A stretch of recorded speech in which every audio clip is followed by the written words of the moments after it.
To wake up Washington with the 92nd Annual Academy Awards that is starting in just over 12 hours. We're previewing some of the top nominated films for you. Our in-house expert Gio Insignaria sat down with entertainment commentator Stephen Kent. Here's her takes on a movie that's already claimed some top prizes this award season. A Tale as Old as Time is a war movie. It is 1917. That is probably the front runner of the night going into Oscar Sunday. It's got 10 nominations. It's won the Golden Globe for Best Drama. It's won the Producers Guild of America Award for Best Film of the Year, and then also Directors Guild of America Award for Best Feature Film there as well, or Best Directed rather.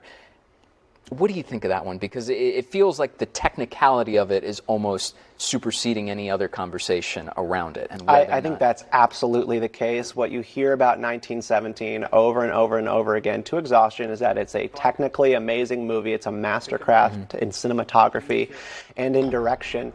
It's a beautiful and stunning film. You get this every couple of years with the Oscars and coming out of Hollywood, and it just sort of is assumed to be the king of the field. 1917 appeals to the core voting audience of the Academy. We're talking about kind of generally males, white, in their late 70s, still voting on these classic kind of films.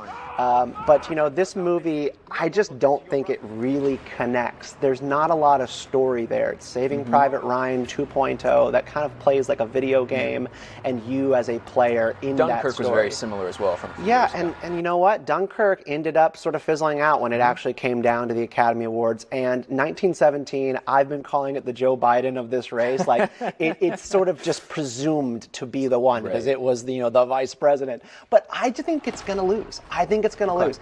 And that's going to be a result of a changing Oscars voting electorate and expansion of their audience internationally.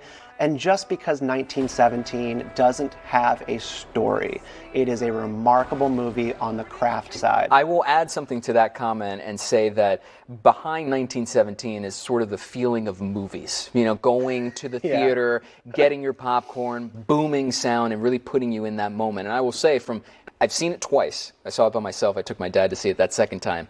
And there are fewer films in recent memory I can think of that have those moments that sort of sweep you up. So I'm curious to see whether that plays a role into its deciding factor in terms of winning Best Picture or not winning Best Picture. So I agree with you on that it might not win. Well, and you mentioned Sam Mendes earlier and having a background in British theater. Right. Sam Mendes is the director of 1917. This movie played really well at the BAFTA Awards over in London.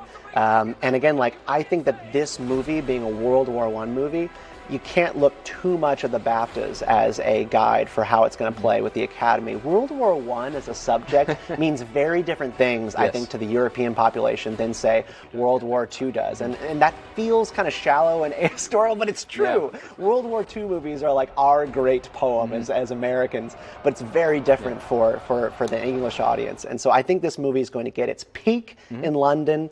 It's going to fizzle when it goes over to Hollywood for the Academy. All right, we'll see on that. Last war movie to win Best Picture was The Hurt Locker.